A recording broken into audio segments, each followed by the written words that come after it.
अछूत कौन? महात्मा बुद्ध प्रवचन सभा में आकर मौन बैठ गए। शिष्य समुदाय उनके इस मौन के कारण चिंतित हुए कि कहीं वे अस्वस्थ तो नहीं हैं। आखिर एक शिष्य ने पूछ ही लिया, भंते, आप आज इस तरह मौन क्यों हैं? वे नहीं बोले तो दूसरे शिष्य ने फिर पूछा, गुरुदेव, आप स्वस्थ तो हैं? बुद्ध फिर भी मौन ही बैठे रहे। इतने में बाहर से एक व्यक्ति ने जोर से पूछा, आज आपने मुझे धर्म सभा में आने की अनुमति क्यों नहीं दी?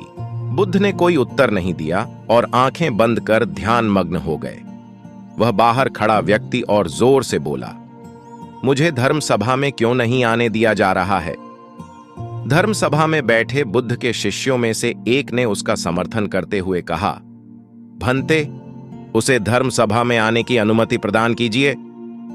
महात्मा बुद्ध ने आंखें खोलीं और बोले, नहीं, उसे अनुमति नहीं दी जा सकती है क्योंकि वह अछूत है। अछूत? मगर क्यों? सारे शिष्य सुनकर आश्चर्य में पड़ गए कि भंते यह छुआछूत कब से मानने लग गए। महात्मा बुद्ध ने शिष्य समुदाय के मन के भावों को ताड़ते हुए कहा, हां, वह अछूत है।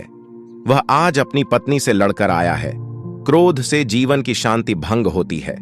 क्रोधी व्यक्ति मानसिक हिंसा करता है। इस क्रोध के कारण ही शारीरिक हिंसा होती है। क्रोध करने वाला अछूत होता है क्योंकि उसकी विचार तरंगें दूसरों को भी प्रभावित करती हैं। उसे आज धर्म सभा से बाहर ही रहना चाहिए। उसे वहां खड़े रहकर पश्चाताप की अग्नि में तप कर शुद्ध होना चाहिए। शिष्यगण समझ गए कि अस्पृश्यता क्या है और अछूत कौन है। उस व्यक्ति को भी बहुत पश्चाताप हुआ। उसने कभी भी क्रोध न करने का प्रण लिया। बुद्ध ने उसे धर्म सभा में आने की अनुमति प्रदान की। बुद्ध, आम और बच्चे गौतम बुद्ध किसी उपवन में विश्राम कर रहे थे। तभी बच्चों का एक झुंड आया और पेड़ पर पत्थर मारकर आम गिराने लगा। एक पत्थर बुद्ध के सर पर लगा और उससे खून बहने लगा। बुद्ध की आंखों में आंसू आ गए। बच्चों ने देखा तो भयभीत हो गए। उन्हें लगा कि अब बुद्ध उन्हें भला बुरा कहेंगे। बच्चों ने उनके चरण पकड़ लिए और उनसे क्षमा याचना करने लगे। उनमें से एक बच्चे ने कहा, हमसे बड़ी भूल हो गई है। मेरी वजह से आपको पत्थर लगा और आपके आंसू आ गए। इस पर बुद्ध ने कहा, बच्चों, मैं इसलिए दुखी हूं कि तुमने आम के पेड़ पर पत्थर मारा तो पेड़ ने बदले में तुम्हें मीठे फल दिए, लेकिन मुझे मारने पर मैं तुम्हें सिर्फ भय दे सका। बीता हुआ कल बुद्ध भगवान एक गांव में उपदेश दे रहे थे। उन्होंने कहा कि हर किसी को धरती माता की तरह सहनशील तथा क्षमाशील होना चाहिए। क्रोध ऐसी आग है जिसमें क्रोध करने वाला दूसरों को जलाएगा तथा खुद भी जल जाएगा। सभा में सभी शांति से बुद्ध की वाणी सुन रहे थे, लेकिन वहां स्वभाव से ही अति क्रोधी एक ऐसा व्यक्ति भी बैठ हुआ था जिसे ये सारी बातें बेतुकी लग रही थीं। वह कुछ देर ये सब सुनता रहा, फिर अचानक ही आग बबूला होकर बोलने लगा, तुम पाखंडी हो। बड़ी बड़ी बातें करना यही तुम्हारा काम है। तुम लोगों को भ्रमित कर रहे हो। तुम्हारी ये बातें आज के समय में कोई मायने नहीं रखती। ऐसे कई कटु वचनों सुनकर भी बुद्ध शांत रहे। अपनी बातों से ना तो वह दुखी हुए, ना ही कोई प्रतिक्रिया की।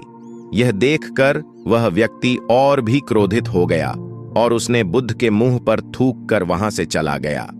अगले दिन जब उस व्यक्ति का क्रोध शांत हुआ तो उसे अपने बुरे व्यवहार के कारण पछतावे की आग में जलने लगा और वह उन्हें ढूंढते हुए उसी स्थान पर पहुंचा।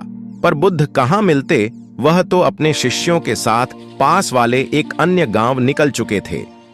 व्यक्ति ने बुद्ध के बारे में लोगों से पूछा और ढूंढते ढूंढते जहां बुद्ध प्रवचन दे रहे थे वहां पहुंच गया। उन्हें देखते ही वह उनके चरणों में गिर पड़ा और बोला, मुझे क्षमा कीजिए प्रभु। बुद्ध ने पूछा, कौन हो भाई? तुम्हें क्या हुआ है? क्यों क्षमा मांग रहे हो? उसने कहा, क्या आप भूल गए? मैं वही हूं जिसने कल आपके साथ बहुत बुरा व्यवहार किया था। मैं शर्मिंदा हूं। मैं मेरे दुष्ट आचरण की क्षमा याचना करने आया हूं। भगवान बुद्ध ने प्रेम पूर्वक कहा, बीता हुआ कल तो मैं वहीं छोड़कर आया गया और तुम अभी भी वहीं अटके हुए हो। तुम्हें अपनी गलती का आभास हो गया। तुमने पश्चाताप कर लिया। तुम निर्मल हो चुके हो। अब तुम आज में प्रवेश करो। बुरी बातें तथा बुरी घटनाएं याद करते रहने से वर्तमान और भविष्य दोनों बिगड़ते जाते हैं। बीते हुए कल के कारण आज को मत बिगाड़ो। उस व्यक्ति का सारा बोझ उतर गया। उसने भगवान बुद्ध के चरणों में पड़कर क्रोध त्याग का तथा क्षमाशीलता का संकल्प लिया। बुद्ध ने उसके मस्तिष्क पर आशीष का हाथ रखा। उस दिन से उसमें परिवर्तन आ गया और उसके जीवन में सत्य, प्रेम व करुणा की धारा बहने लगी। मित्रों, बहुत बार हम भूत में की गई किसी गलती के बारे में सोचकर बार बार दुखी होते और खुद को कोसते हैं। हमें ऐसा कभी नहीं करना चाहिए।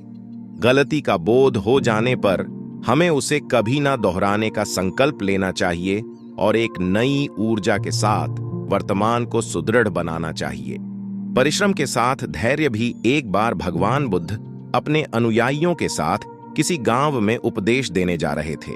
उस गांव से पूर्व ही मार्ग में उन लोगों को जगह जगह बहुत सारे गड्ढे खुदे हुए मिले। बुद्ध के एक शिष्य ने उन गड्ढों को देखकर जिज्ञासा प्रकट की, आखिर इस तरह गड्ढे का खुदे होने का तात्पर्य क्या है? बुद्ध बोले, पानी की तलाश में किसी व्यक्ति ने इतने गड्ढे खोदे हैं। यदि वह धैर्यपूर्वक एक ही स्थान पर गड्ढा खोदता तो उसे पानी अवश्य मिल जाता, पर वह थोड़ी देर गड्ढा खोदता और पानी न मिलने पर दूसरा गड्ढा खोदना शुरू कर देता। व्यक्ति को परिश्रम करने के साथ धैर्य भी रखना चाहिए। सुख की नींद। एक बार गौतम बुद्ध सिंसवा वन में पर्ण शैया पर विराजमान थे कि हस्तक आलबक नामक एक शिष्य ने वहां आकर उनसे पूछा, भंते, कल आप सुखपूर्वक सोए ही होंगे? हाँ कुमार, कल मैं सुख की नींद सोया। किंतु भगवान, कल रात तो हिमपात हो रहा था और ठंड भी कड़ाके की थी। आपके पत्तों का आसन तो एकदम पतला है, फिर भी आप कहते हैं कि आप सुख की नींद सोए। अच्छा कुमार, मेरे प्रश्न का उत्तर दो। मान लो किसी गृहपति के पुत्र का कक्ष वायु रहित और बंद हो, उसके पलंग पर 4 अंगुल की पोस्तीन बिछी हो, तकिया कालीन का हो तथा ऊपर वितान हो और सेवा के लिए 4 भार्याएं तत्पर हों, तब क्या वह गृहपति पुत्र सुख से सो सकेगा? हां भंते, इतनी सुख सुविधाएं होने पर भला वह सुख से क्यों न सोएगा? उसे सुख की नींद ही आएगी। किंतु कुमार, यदि उस गृहपति पुत्र को रोग से उत्पन्न होने वाला शारीरिक या मानसिक कष्ट हो तो क्या वह सुख से सोएगा? नहीं भंते, वह सुख से नहीं सो सकेगा। और यदि उस गृहपति पुत्र को द्वेष या मोह से उत्पन्न शारीरिक या मानसिक कष्ट हो तो क्या वह सुख से सोएगा? नहीं भंते, वह सुख से नहीं सो सकेगा। कुमार, तथागत की राग, द्वेष और मोह से उत्पन्न होने वाली जलन जड़ मूल से नष्ट हो गई है। इसी कारण सुख की नींद आई थी। वास्तव में नींद को अच्छे आस्तरण की आवश्यकता नहीं होती। तुमने यह तो सुना ही होगा कि सूली के ऊपर भी अच्छी नींद आ जाती है। सुखद नींद के लिए चित्त का शांत होना परम आवश्यक है, और यदि सुखद आस्तरण हो तब तो बात ही क्या। सुखद नींद के लिए वह निश्चय ही सहायक होगा। अमृत की खेती। एक बार भगवान बुद्ध भिक्षा के लिए एक किसान के यहां पहुंचे। तथागत को भिक्षा के लिए आया देखकर किसान उपेक्षा से बोला, श्रमण, मैं हल जोतता हूं और तब खाता हूं। तुम्हें भी हल जोतना और बीज बोना चाहिए और तब खाना खाना चाहिए। बुद्ध ने कहा, महाराज, मैं भी खेती ही करता हूं। इस पर किसान को जिज्ञासा हुई, बोले, गौतम, मैं न तुम्हारा हल देखता हूं, न बैल और न ही खेती के स्थल। तब आप कैसे कहते हैं कि आप भी खेती ही करते हैं? आप कृपया अपनी खेती के संबंध में समझाइए। बुद्ध ने कहा, महाराज, मेरे पास श्रद्धा का बीज, तपस्या रूपी वर्षा, प्रजा रूपी जोत और हल है। पाप भीरुता का दंड है। विचार रूपी रस्सी है। स्मृति और जागरूकता रूपी हल की फाल और पेनी है। मैं वचन और कर्म में संयत रहता हूं। मैं अपनी इस खेती को बेकार घास से मुक्त रखता हूं और आनंद की फसल काट लेने तक प्रयत्नशील रहने वाला हूं। अप्रमाद मेरा बैल है, जो बाधाएं देखकर भी पीछे मुंह नहीं मोड़ता है। वह मुझे सीधा शांति धाम तक ले जाता है। इस प्रकार मैं अमृत की खेती करता हूं। मृत्यु के उपरांत क्या? एक बार बुद्ध से मलुक्य पुत्र ने पूछा, भगवान, आपने आज तक यह नहीं बताया कि मृत्यु के उपरांत क्या होता है। उसकी बात सुनकर बुद्ध मुस्कुराए। फिर उन्होंने उससे पूछा, पहले मेरी एक बात का जवाब दो। अगर कोई व्यक्ति कहीं जा रहा हो और अचानक कहीं से आकर उसके शरीर में एक विष बुझा बाण घुस जाए तो उसे क्या करना चाहिए? पहले शरीर में घुसे बाण को हटाना ठीक रहेगा या फिर देखना कि बाण किधर से आया है और किसे लक्ष्य कर मारा गया है? मलुक्य पुत्र ने कहा, पहले तो शरीर में घुसे बाण को तुरंत निकालना चाहिए, अन्यथा विष पूरे शरीर में फैल। बुद्ध ने कहा, बिल्कुल ठीक कहा तुमने। अब यह बताओ कि पहले इस जीवन के दुखों के निवारण का उपाय किया जाए या मृत्यु की बाद की बातों के बारे में सोचा जाए? मलुक्य पुत्र अब समझ चुका था और उसकी जिज्ञासा शांत हो गई। बुद्ध ने कहा, सबका हित करो। एक दिन एक व्यक्ति बुद्ध के पास पहुंचा। वह बहुत अधिक तनाव में था। अनेक प्रश्न उसके दिमाग में घूम घूम कर उसे परेशान कर रहे थे, जैसे आत्मा क्या है, आदमी मृत्यु के बाद कहां जाता है, सृष्टि का निर्माता कौन है, स्वर्ग नरक की अवधारणा कहां तक सच है और ईश्वर है या नहीं। उसे इन प्रश्नों के उत्तर नहीं मिल रहे थे। जब वह बुद्ध के पास पहुंचा तो उसने देखा कि बुद्ध को कई लोग घेर कर बैठे हैं। बुद्ध उन सभी के प्रश्नों व जिज्ञासाओं का समाधान अत्यंत सहज भाव से कर रहे हैं। काफी देर तक यह क्रम चलता रहा, किंतु बुद्ध धैर्यपूर्वक हर एक को संतुष्ट करते रहे। बेचारा व्यक्ति वहां का हाल देखकर परेशान हो गया।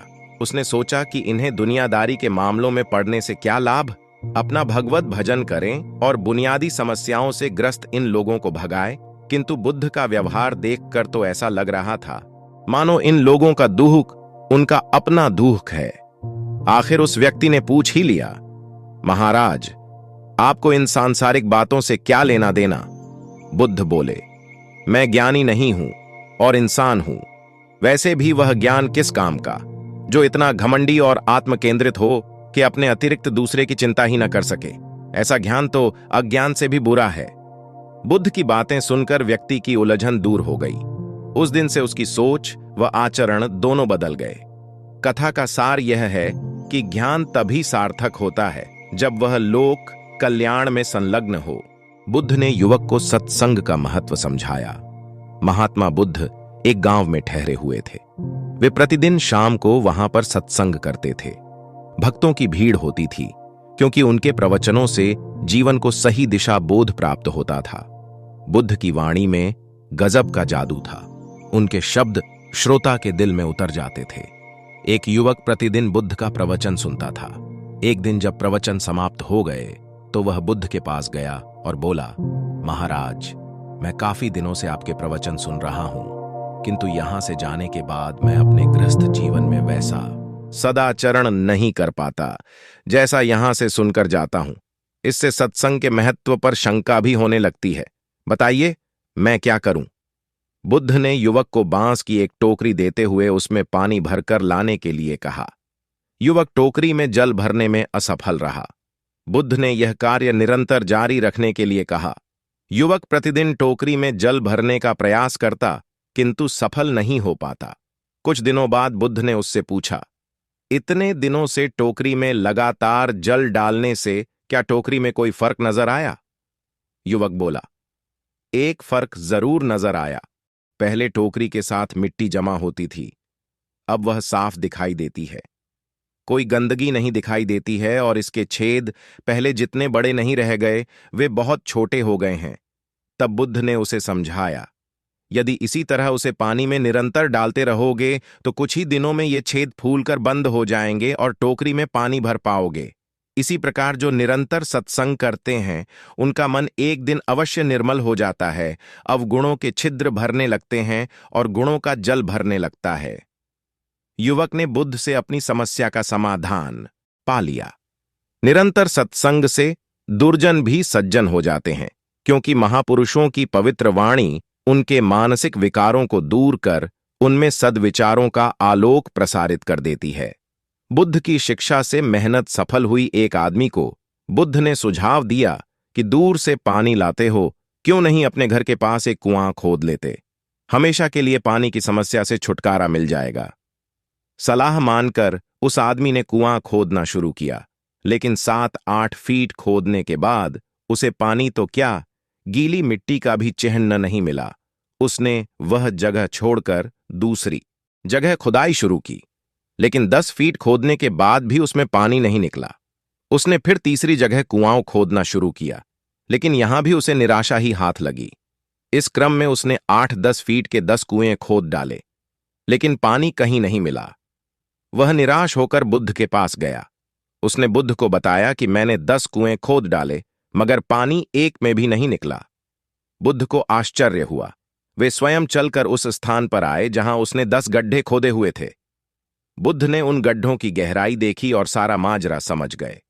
फिर वे बोले, 10 कुएं खोदने बजाय एक कुएं में ही तुम अपना सारा परिश्रम लगाते तो पानी कब का मिल गया होता। तुम सब गड्ढों को बंद कर दो, केवल एक को गहरा करते जाओ, पानी निकल आएगा। उसने बुद्ध की बात मानकर ऐसा ही किया। परिणाम स्वरूप कुआं पूर्ण होते ही पानी निकल आया। सबने भगवान बुद्ध की जय जयकार की।